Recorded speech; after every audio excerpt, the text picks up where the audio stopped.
Exclamation. Sherlock Holmes, a scandal in Bohemia. To Sherlock Holmes she is always the woman. I have seldom heard him mention her under any other name. In his eyes she eclipses and predominates the whole of her sex. It was not that he felt any emotion akin to love for Irene Adler. All emotions, and that one particularly, were abhorrent to his cold, precise but admirably balanced mind. He was, I take it, the most perfect reasoning and observing machine that the world has seen. But as a lover he would have placed himself in a false position. He never spoke of the softer passions, save with a jibe and a sneer. They were admirable things for the observer, excellent for drawing the veil from men's motives and actions, but for the trained teaser to admit such intrusions into his own delicate and finely adjusted temperament was to introduce a distracting factor which might throw a doubt upon all his mental results. Grit in the sensitive instrument, or a crack in one of his own high-power lenses, would not be more disturbing than a strong emotion in a nature such as his, and yet there was but one woman to him, and that woman was the late Irene Adler, of dubious and questionable memory. I had seen little of Holmes lately. My marriage had drifted us away from each other. My own complete happiness, of the home-centred interest which rise up around the man who first finds himself master of his own establishment, was sufficient to absorb all my attention, while Holmes, who loathed every form of society with his whole Bohemian soul, remained in our lodgings in Baker Street, buried among his old books, and alternating from week to week between cocaine and ambition, the drowsiness of the drug, and the fierce energy of his own keen nature. He was still, as ever, deeply attracted by the study of crime, and occupied his immense faculties and extraordinary powers of observation in following out those clues, and clearing up those mysteries, which had been abandoned as hopeless by the official police. From time to time I heard some vague account of his doings, of his summons to Odessa in the case of the Trip-off murder, of his clearing up of the singular tragedy of the Atkinson brothers at Trincomalee, and finally of the mission which he had accomplished so delicately and successfully for the reigning family of Holland. Beyond these signs of his activity, however, which I merely shared with all the readers of the daily press, I knew little of my former friend and companion. One night, it was on the 20th of March, was in 888, I was returning from a journey to a patient, for I had now returned to civil practice, when my way led me through Baker Street. As I passed the well-remembered door, which must always be associated in my mind with my wooing, and with the dark incidents of the study in scarlet, I was seized with a keen desire to see Holmes again, and to know how he was employing his extraordinary powers. His rooms were brilliantly lit, and, even as I looked up, I saw his tall, spare figure pass twice in a dark silhouette against the blind. He was pacing the room swiftly, eagerly, with his head sunk upon his chest and his hands clasped behind him. To me, who knew his every mood and habit, his attitude and manner told their own story. He was at work again. He had risen out of his drug-created dreams and was hot upon the scent of some new problem. I rang the bell and was shown up to the chamber which had formerly been in part my own. His manner was not effusive. It seldom was, but he was glad, I think, to see me. With hardly a word spoken, but with a kindly eye, he waved me to an armchair, threw across his case of cigars, and indicated a spirit case and a gasogene in the corner. Then he stood before the fire and looked me over in his singular introspective fashion. "Wedlock suits you," he remarked. "I think, Watson, that you have put on £7.50 since I saw you." "7," I answered. "Indeed, I should have thought a little more. Just a trifle more, I fancy, Watson. And in practice again, I observe. You did not tell me that you intended to go into harness. Then, how do you know?" "I see it. I deduce it. How do I know that you have been getting yourself very wet lately, and that you have a most clumsy and careless servant girl? My dear Holmes," said I, "this is too much. You would certainly have been burned, and you lived a few centuries ago. It is true that I had a country walk on Thursday and came home in a dreadful mess, but as I have changed my clothes I can't imagine how you deduce it. As to Mary Jane, jiffin corrigible, and my wife has given her nose, but there, again, I failed as to how you work it." He chuckled to himself and rubbed his long, nervous hands together. "It is simplicity itself," said he. "My eyes tell me that on the inside of your left shoe, just where the firelight strikes it, the leather is scored by 6 almost parallel cuts. Obviously they have been caused by someone who has very carelessly scraped round the edges of the sole in order to remove crusted mud from it. Hence, you see my double deduction that you had been out in vile weather, and that you had a particularly malignant boot-slitting specimen of the London slavey. As to your practice, if a gentleman walks into my room smelling of iodoform, with a black mark of nitrate of silver upon his right forefinger, and a bulge on the right side of his top hat to show where he has secreted his stethoscope, I must be dull, indeed, if I do not pronounce him to be an active member of the medical profession. I could not help laughing at the ease with which he explained his process of deduction. When I hear you give your reasons, I remarked, the thing always appears to me to be so ridiculously simple that I could easily do it myself, though at each successive instance of your reasoning I am baffled, until you explain your process. And yet I believe that my eyes are as good as yours. Quite so, he answered, lighting a cigarette, and throwing himself down into an armchair. You see, but you do not observe. The distinction is clear. For example, you have frequently seen the steps which lead up from the hall to this room. Frequently. How often? Well, some hundreds of times. Then how many are there? How many? I don't know. Quite so. You have not observed. And yet you have seen. That is just my point. Now, I know that there are 17 steps, because I have both seen and observed. By the way, since you are interested in these little problems, and since you are good enough to chronicle one or two of my trifling experiences, you may be interested in this. He threw over a sheet of thick, pink-tinted note-paper, which had been lying open upon the table. It came by the last post, said he. Read it aloud. The note was undated, and without either signature or address. They will call upon you tonight, at 7:45, it said, a gentleman who desires to consult you upon a matter of the very deepest moment. Your recent services to one of the royal houses of Europe have shown that you are one who may safely be trusted with matters which are of an importance which can hardly be exaggerated. This account of you we have from all quarters received. Be in your chamber then at that hour, and do not take it amiss if your visitor wear a mask. This is indeed a mystery, I remarked. What do you imagine that it means? I have no data yet. It is a capital mistake to theorize before one has data. Insensibly one begins to twist facts to suit theories, instead of theories to suit facts. But the note itself, what do you deduce from it? I carefully examined the writing, and the paper upon which it was written. The man who wrote it was presumably well-to-do, I remarked, endeavouring to imitate my companion's processes. Such paper could not be bought under £half a packet. It is peculiarly strong and stiff. Peculiar, that is the very word, said Holmes. It is not an English paper at all. Hold it up to the light. I did so, and saw a large E with a small g, a P, and a large G with a small T woven into the texture of the paper. What do you make of that? Asked Holmes. The name of the maker, no doubt, or his monogram, rather. Not at all. The G with the small T stands for Gesellschaft, which is the German for company. It is a customary contraction like our co. P, of course, stands for papier. Now, for the for example, let us glance at our continental gazetteer. He took down a heavy brown volume from his shelves. Eglo, Eglanitz, here we are. Egria, it is in a German-speaking country in Bohemia, not far from Carlsbad, remarkable as being the scene of the death of Wallenstein, and for its numerous glass factories and paper mills. Ha, my boy, what do you make of that? His eyes sparkled, and he sent up a great blue triumphant cloud from his cigarette. The paper was made in Bohemia, I said.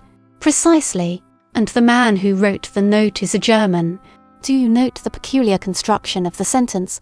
This account of you we have from all quarters received. A Frenchman or Russian could not have written that. It is the German who is so uncourteous to his verbs. It only remains, therefore, to discover what is wanted by this German who writes upon Bohemian paper and prefers wearing a mask to showing his face. And here he comes, if I am not mistaken, to resolve all our doubts. As he spoke there was the sharp sound of horses' hoofs and grating wheels against the curb, followed by a sharp pull at the bell. Holmes whistled. A pair, by the sound, said he.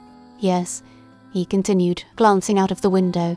A nice little brougham and a pair of beauties. 150 guineas apiece. There's money in this case, Watson, if there is nothing else. I think that I had better go. Holmes. Not a bit, Doctor. Stay where you are. I am lost without my Boswell, and this promises to be interesting. It would be a pity to miss it. But your client, never mind him. I may want your help, and so may he. Here he comes. Sit down in that armchair, doctor, and give us your best attention." A slow and heavy step, which had been heard upon the stairs and in the passage, paused immediately outside the door. Then there was a loud and authoritative tap. "Come in," said Holmes. A man entered who could hardly have been less than 6 feet 6 inches in height, with the chest and limbs of a Hercules. His dress was rich with a richness which would, in England, be looked upon as akin to bad taste. Heavy bands of astrakhan were slashed across the sleeves and fronts of his double-breasted coat, while a deep blue cloak which was thrown over his shoulders was lined with flame-coloured silk and secured at the neck with a brooch which consisted of a single flaming beryl, boots which extended halfway up his calves, and which were trimmed at the tops with rich brown fur, completed the impression of barbaric opulence which was suggested by his whole appearance. He carried a broad-brimmed hat in his hand, while he wore across the upper part of his face, extending down past the cheekbones, a black-visored mask, which he had apparently adjusted that very moment, for his hand was still raised to it as he entered. From the lower part of the face he appeared to be a man of strong character, with a thick, hanging lip and a long, straight chin suggestive of resolution pushed to the length of obstinacy. "You had my note?" he asked with a deep, harsh voice and a strongly marked German accent.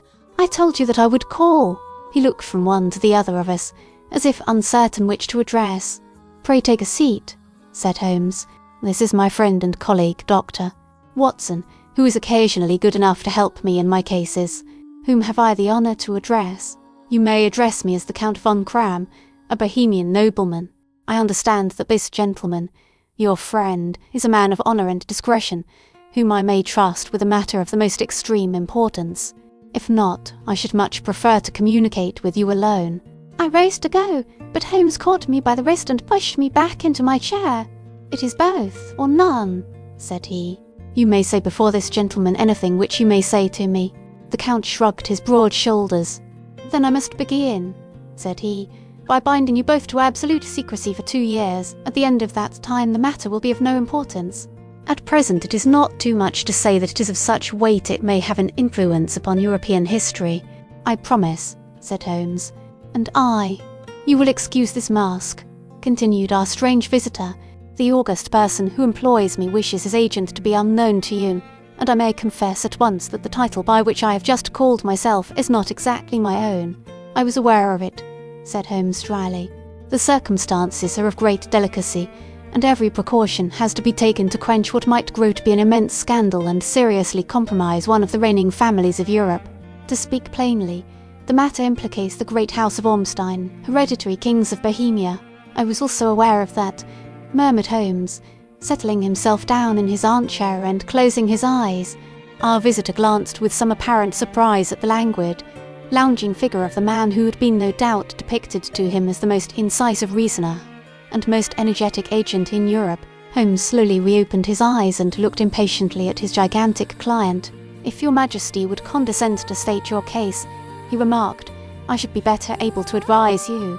The man sprang from his chair and paced up and down the room in uncontrollable agitation. Then, with a gesture of desperation, he tore the mask from his face and hurled it upon the ground.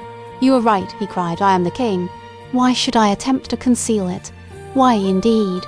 murmured Holmes.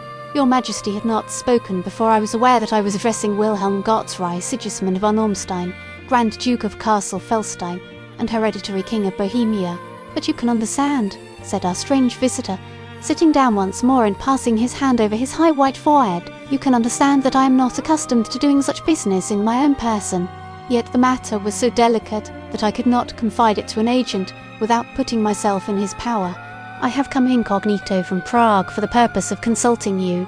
"Then, pray consult," said Holmes, shutting his eyes once more. "The facts are briefly these: are some 5 years ago, during a lengthy visit to Warsaw, I made the acquaintance of the well-known adventuress, Irene Adler. The name is no doubt familiar to you. Kindly look her up in my index, Doctor," murmured Holmes without opening his eyes. For many years he had adopted a system of docketing all paragraphs concerning men and things, so that it was difficult to name a subject or a person on which he could not at once furnish information. In this case I found her biography sandwiched in between that of a Hebrew rabbi and that of a staff commander who had written a monograph upon the deep-sea fishes. "Let me see," said Holmes, Hum, born in New Jersey in the year 1858. Contralto hum, La Scala hum, prima donna Imperial Opera of Warsaw yes. Retired from operatic stage ha, living in London quite so. Your Majesty, as I understand, became entangled with this young person, wrote her some compromising letters, and is now desirous of getting those letters back. Precisely so. But how? Was there a secret marriage? None. No legal papers or certificates? None. Then I fail to follow your Majesty. If this young person should produce her letters for blackmailing or other purposes, how is she to prove their authenticity? There is the writing. Pooh, pooh. Forgery. My private note paper. Stolen. My own seal. Imitated. My photograph. Bought. We were both in the photograph. Oh dear, that is very bad. Your Majesty has indeed committed an indiscretion. I was mad insane. You have compromised yourself seriously. I was only Crown Prince then. I was young. I am but 30 now. It must be recovered. We have tried and failed. Your Majesty must pay. It must be bought. She will not sell. Stolen, then. 5 attempts have been made. Twice burglars in my pay ransacked her house. Once we diverted her luggage when she travelled. Twice she has been waylaid. There has been no result. No sign of it. Absolutely none. Holmes laughed. It is quite a pretty little problem, said he, but a very serious one to me, returned the king reproachfully. Very indeed. And what does she propose to do with the photograph? To ruin me. But how? I am about to be married, so I have heard, to Clotilde Lothman von Saxe-Meiningen, second daughter of the King of Scandinavia. You may know the strict principles of her family. She is herself the very soul of delicacy. A shadow of a doubt as to my conduct would bring the matter to an end, and Irene Adler threatens to send them the photograph, and she will do it. I know that she will do it. You do not know her, but she has a soul of steel. She has the face of the most beautiful of women, and the mind of the most resolute of men. Rather than I should marry another woman, there are no lengths to which she would not go none. You are sure that she has not sent it yet? I am sure. And why? Because she has said that she would send it on the day when the betrothal was publicly proclaimed. That will be next Monday. Oh, then we have 3 days yet, said Holmes with a yawn. That is very fortunate, as I have 1 or 2 matters of importance to look into just at present. Your Majesty will, of course, stay in London for the present. Certainly. You will find me at the Langham under the name of the Count von Cram.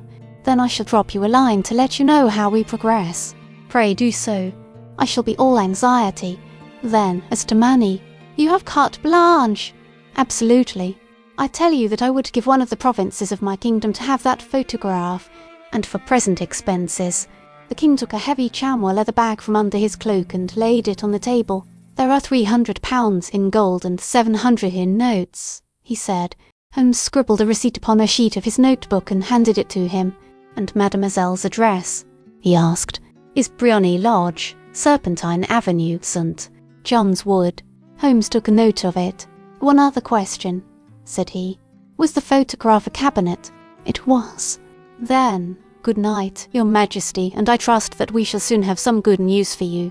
And good night, Watson, he added, as the wheels of the royal brougham rolled down the street. If you will be good enough to call tomorrow afternoon at 3 o'clock, I should like to chat this little matter over with you. At 3 o'clock precisely I was at Baker Street, but Holmes had not yet returned. The landlady informed me that he had left the house shortly after 8 o'clock in the morning. I sat down beside the fire, however, with the intention of awaiting him however long he might be. I was already deeply interested in his inquiry, for, though it was surrounded by none of the grim and strange features which were associated with the 2 crimes which I have already recorded, still, the nature of the case and the exalted station of his client gave it a character of its own.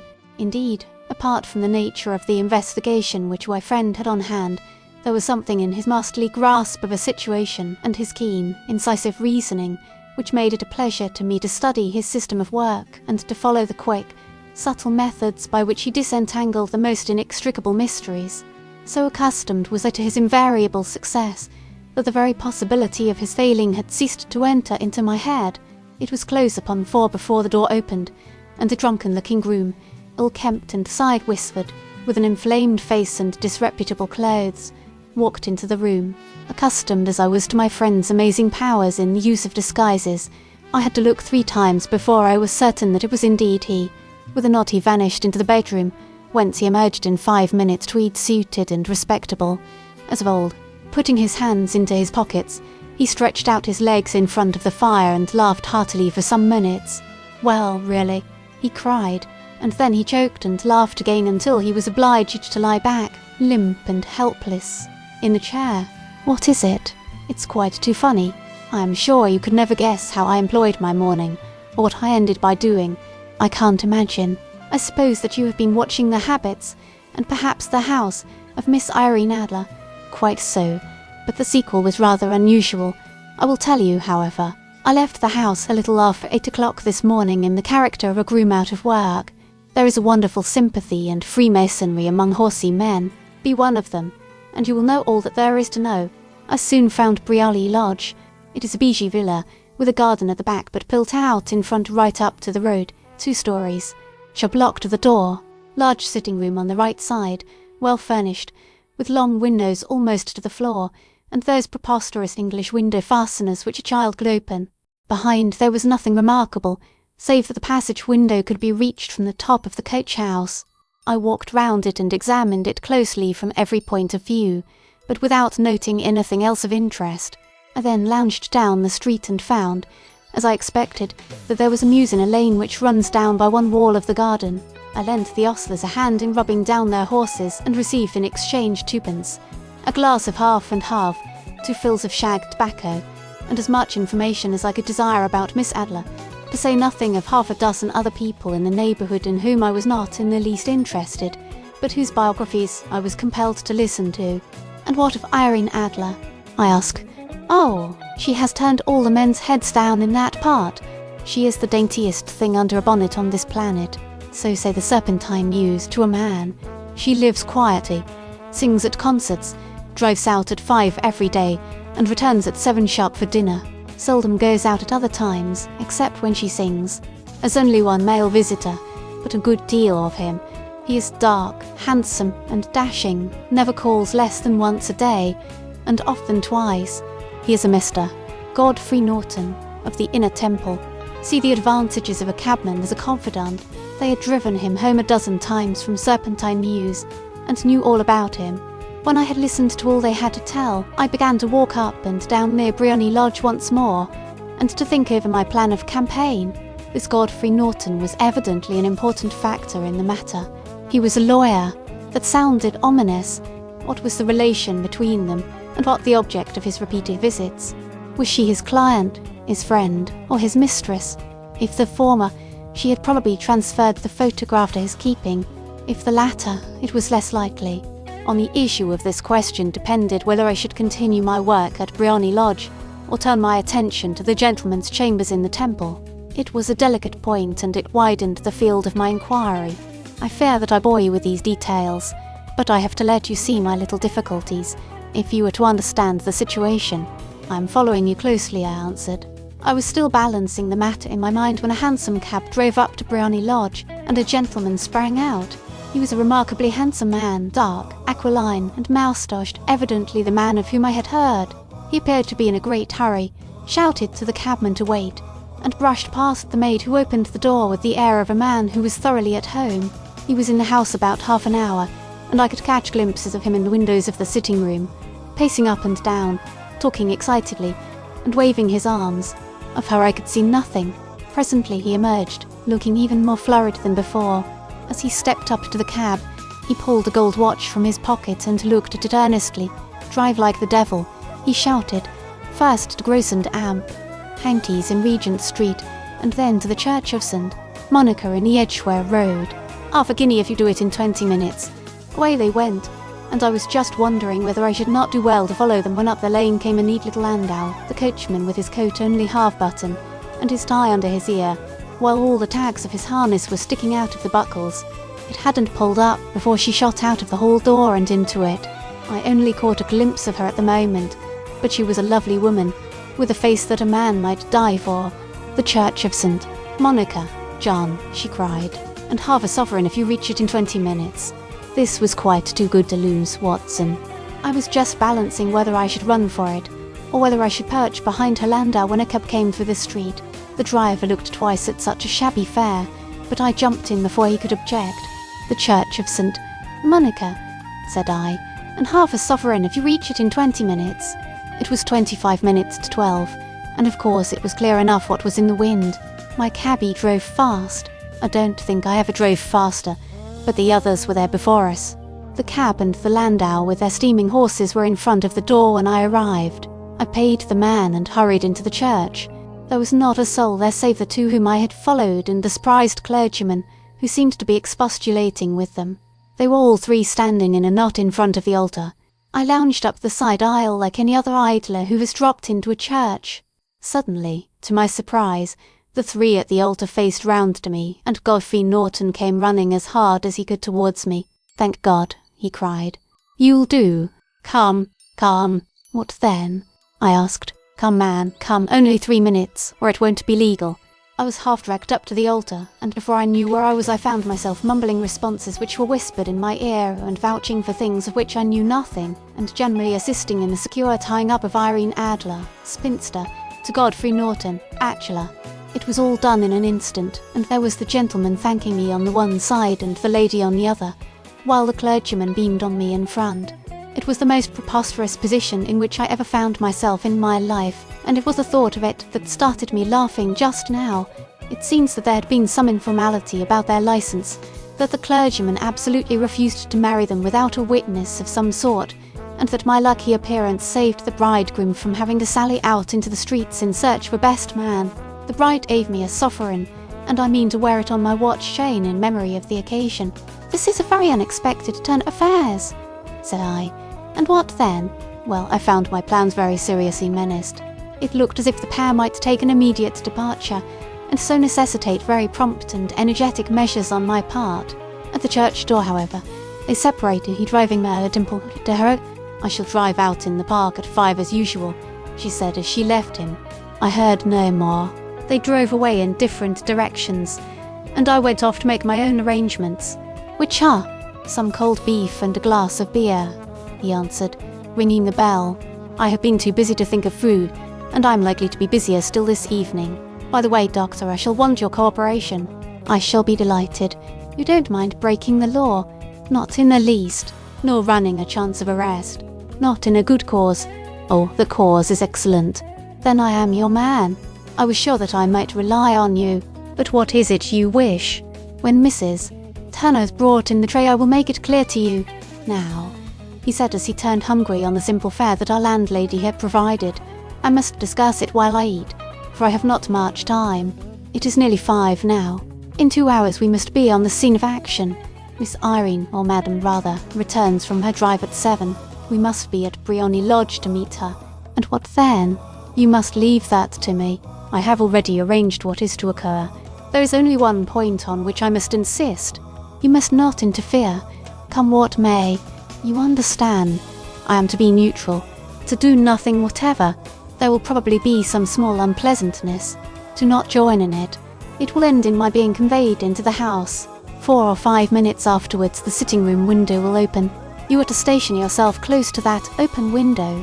Yes, you are to watch me, for I will be visible to you.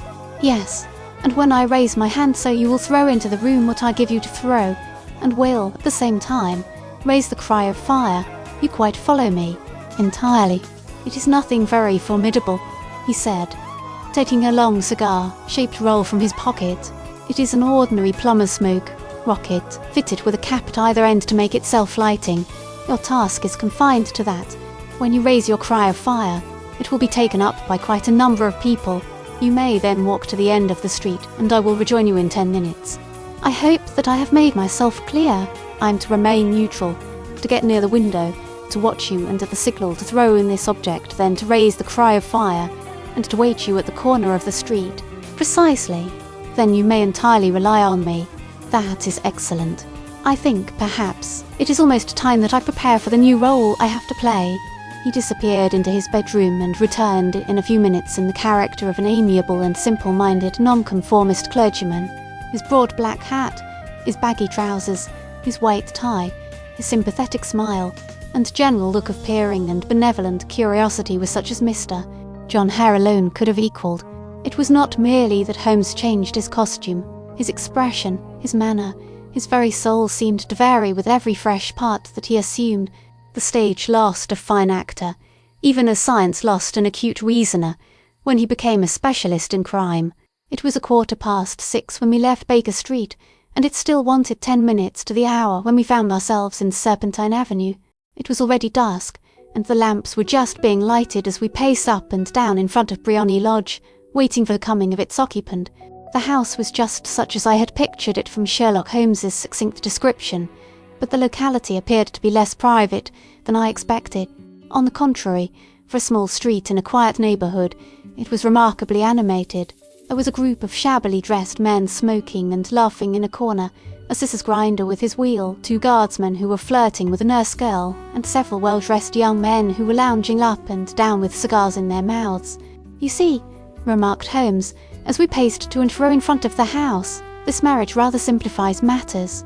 A photograph becomes a double-edged weapon now. The chances are that she would be as averse to its being seen by Mr. Godfrey Norton as our client is to its coming to the eyes of his princess. Now the question is, where are we to find the photograph? Where, indeed? It is most unlikely that she carries it about with her. It is cabinet size, too large for easy concealment about a woman's dress. She knows that the king is capable of having her waylaid and searched. 2 attempts of the sort have already been made. We may take it, then, that she does not carry it about with her. Where, then?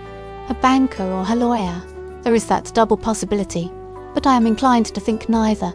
Women are naturally secretive, and they like to do their own secreting. Why should she hand it over to anyone else? She could trust her own guardianship, but she could not tell what indirect or political influence might be brought to bear upon a businessman. Besides, remember that she had resolved to use it within a few days. It must be where she can lay her hands upon it.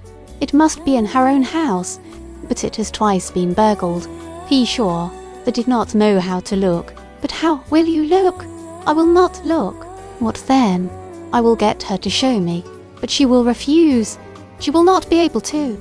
But I hear the rumble of wheels. It is her carriage. Now carry out my orders to the letter. As he spoke, the gleam of the sidelights of a carriage came round the curve of the avenue. It was a smart little landau which rattled up to the door of Briony Lodge. As it pulled up, one of the loafing men at the corner dashed forward to open the door in the hope of earning a copper, but was elbowed away by another loafer who had rushed up with the same intention. A fierce quarrel broke out, which was increased by the 2 guardsmen, who took sides with one of the loungers, and by the scissors grinder, who was equally hot upon the other side. A blow was struck, and in an instant the lady, who had stepped from her carriage, was the centre of a little knot of flushed and struggling men, who struck savagely at each other with their fists and sticks. Holmes dashed into the crowd to protect the lady, but just as he reached her he gave a cry and dropped to the ground, with the blood running freely down his face. At his fall the guardsmen took to their heels in one direction and the loungers in the other, while a number of better-dressed people, who had watched the scuffle without taking part in it, crowded in to help the lady and to attend to the injured man, Irene Adler, as I will still call her, and hurried up the steps, but she stood at the top with her superb figure outlined against the lights of the hall, looking back into the street. "Is the poor gentleman much hurt?" she asked. "He is dead," cried several voices. No, there's life in him," shouted another. "But he'll be gone before you can get him to hospital. He's a brave fellow," said a woman. "They would have had the lady's purse and watch if it hadn't been for him. They were a gang, and a rough one too. Ah, he's breathing now. He can't lie in the street. May we bring him in, ma'am? Surely. Bring him into the sitting-room. There's a comfortable sofa. This way, please." Slowly and solemnly he was borne into Briony Lodge and laid out in the principal room, while I still observed the proceedings from my post by the window. The lamps had been lit, but the blinds had not been drawn, so that I could see Holmes as he lay upon the couch.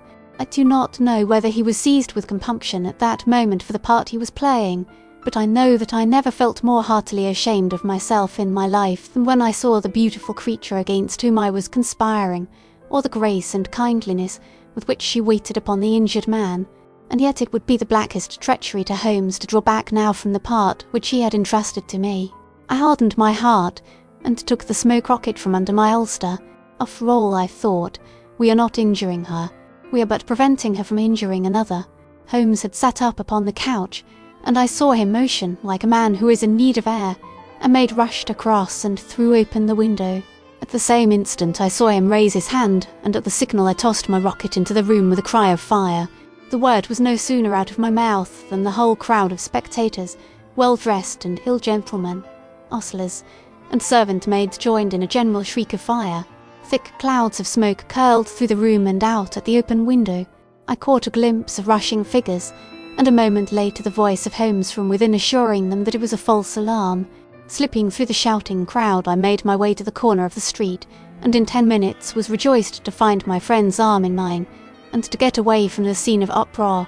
He walked swiftly and in silence for some few minutes until we had turned down one of the quiet streets which lead towards the Edgware Road. "You did it very nicely, Doctor," he remarked.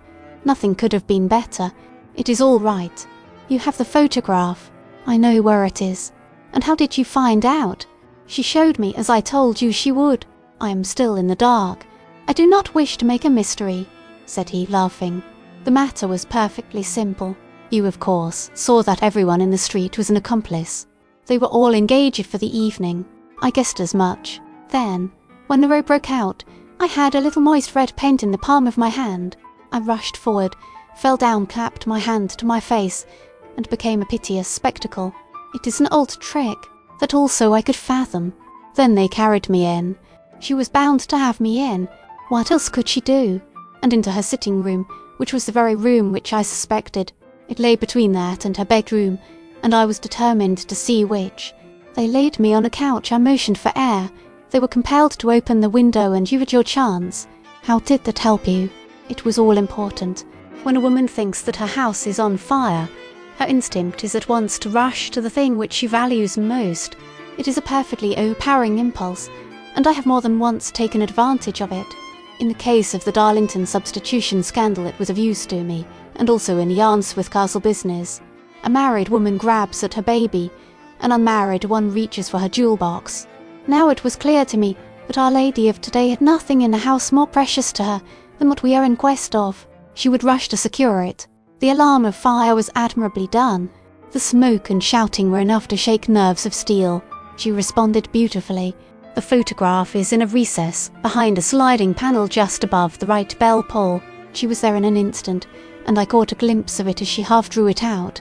When I cried out that it was a false alarm, she replaced it, glanced at the rocket, rushed from the room, and I have not seen her since. I rose and, making my excuses, escaped from the house. I hesitated whether to attempt to secure the photograph at once, but the coachman had come in, and as he was watching me narrowly it seemed safer to wait. A little over-precipitance may ruin all. "And now?" I asked. "Our quest is practically finished. I shall call with the king tomorrow, and with you, if you care to come with us. We will be shown into the sitting room to wait for the lady, but it is probable that when she comes she may find neither us nor the photograph. It might be a satisfaction to His Majesty to regain it with his own hands." "And when will you call?" "At 8 in the morning. She will not be up, so that we shall have a clear field. Besides, we must be prompt, for this marriage may mean a complete change in her life and habits. I must wire to the king without delay." We had reached Baker Street and had stopped at the door. He was searching his pockets for the key when someone passing said good night. Mr. Sherlock Holmes. There were several people on the pavement at the time, but the greeting appeared to come from a slim youth in an ulster who had hurried by. "I've heard that voice before," said Holmes, staring down the dimly lit street. "Now, I wonder who the deuce that could have been. I slept at Baker Street that night, and we were engaged upon our toast and coffee in the morning when the King of Bohemia rushed into the room. You have really got it," he cried, grasping Sherlock Holmes by either shoulder and looking eagerly into his face. "Not yet. But you have hopes." "I have hopes. Then come. I'm all impatience to be gone. We must have a cab. No, my brougham is waiting. Then that will simplify matters." We descended and started off once more for Briony Lodge. "Irene Adler is married," remarked Holmes. "Married? When?" "Yesterday. But to whom?" "To an English lawyer named Norton. But she could not love him. I am in hopes that she does. And why in hopes? Because it would spare your Majesty all fear of future annoyance." If the lady loves her husband, she does not love your majesty. If she does not love your majesty, there is no reason why she should interfere with your majesty's plan. It is true, and yet, well, I wish she had been of my own station. What a queen she would have made!" He relapsed into a moody silence, which was not broken until we drew up in Serpentine Avenue. The door of Briony Lodge was open, and an elderly woman stood upon the steps. She watched us with a sardonic eye as we stepped from the brougham. "Mr. Sherlock Holmes, I believe," said she. "I am Mr. Holmes," answered my companion, looking at her with a questioning and rather startled gaze. "Indeed, my mistress told me that you were likely to call. She left this morning with her husband by the 5:15 train from Charing Cross for the Continent." "What?" Sherlock Holmes staggered back, white with chagrin and surprise. "Do you mean that she has left England, never to return? And the papers?" asked the king hoarsely. "All is lost." "We shall see." He pushed past the servant and rushed into the drawing-room, followed by the king and myself. The furniture was scattered about in every direction, with dismantled shelves and open drawers, as if the lady had hurriedly ransacked them before her flight. Holmes rushed at the bell-pull, tore back a small sliding shutter, and, plunging in his hand, pulled out a photograph and a letter. The photograph was of Irene Adler herself in evening dress. The letter was superscribed to Sherlock Holmes, esque, to be left till called for. My friend tore it open and we all three read it together. It was dated at midnight of the preceding night and ran, "In this way, my dear Mr. Sherlock Holmes, you really did it very well. You took me in completely. Until after the alarm of fire, I had not a suspicion. But then, when I found how I had betrayed myself, I began to think. I had been warned against you months ago. I had been told that if the king employed an agent it would certainly be you, and your address had been given me. Yet, with all this, you made me reveal what you wanted to know. Even after I became suspicious, I found it hard to think evil of such a dear, kind old clergyman. But, you know, I have been trained as an actress myself. Male costume is nothing new to me. I often take advantage of the freedom which it gives. I sent John, the coachman, to watch you, man upstairs, got into my walking clothes, as I call them, and came down just as you departed. Well, I followed you to your door, and so made sure that I was really an object of interest to the celebrated Mr. Sherlock Holmes. Then I, rather imprudently, wished you good night, and started for the temple to see my husband. We both thought the best resource was flight, when pursued by so formidable an antagonist, so you will find the nest empty when you call tomorrow. As to the photograph, your client may rest in peace. I love and am loved by a better man than he. The king may do what he will without hindrance from one whom he has cruelly wronged. I keep it only to safeguard myself, and to preserve a weapon which will always secure me from any steps which he might take in the future. I leave a photograph which he might care to possess, and I remain, dear Mr. Sherlock Holmes, very truly yours, Irene Norton, née Adler. What a woman, oh, what a woman!" cried the King of Bohemia, when we had all three read this epistle. "Did I not tell you how quick and resolute she was? Would she not have made an admirable queen? Is it not a pity that she was not on my level? From what I have seen of the lady, she seems indeed to be on a very different level to your majesty," said Holmes coldly. "I am sorry that I have not been able to bring your majesty's business to a more successful conclusion." "On the contrary, my dear sir," cried the king, "nothing could be more successful. I know that her word is inviolate. The photograph is now as safe as if it were in a fire. I am glad to hear your majesty say so. I am immensely indebted to you. Pray tell me in what way I can reward you. This ring—" He slipped an emerald snake ring from his finger and held it out upon the palm of his hand. "Your majesty has something which I should value even more highly," said Holmes. "You have but to name it. This photograph." The king stared at him in amazement. "Irene's photograph," he cried. "Certainly, if you wish it. I thank your majesty. Then there is no more to be done in the matter. I have the honour to wish you a very good morning." He bowed, and, turning away without observing the hand which the king had stretched out to him, he set off in my company for his chambers. And that was how a great scandal threatened to affect the kingdom of Bohemia, and how the best plans of Mr. Sherlock Holmes were beaten by a woman's wit. He used to make merry over the cleverness of women, but I have not heard him do it of late, and when he speaks of Irene Adler, or when he refers to her photograph, it is always under the honourable title of the woman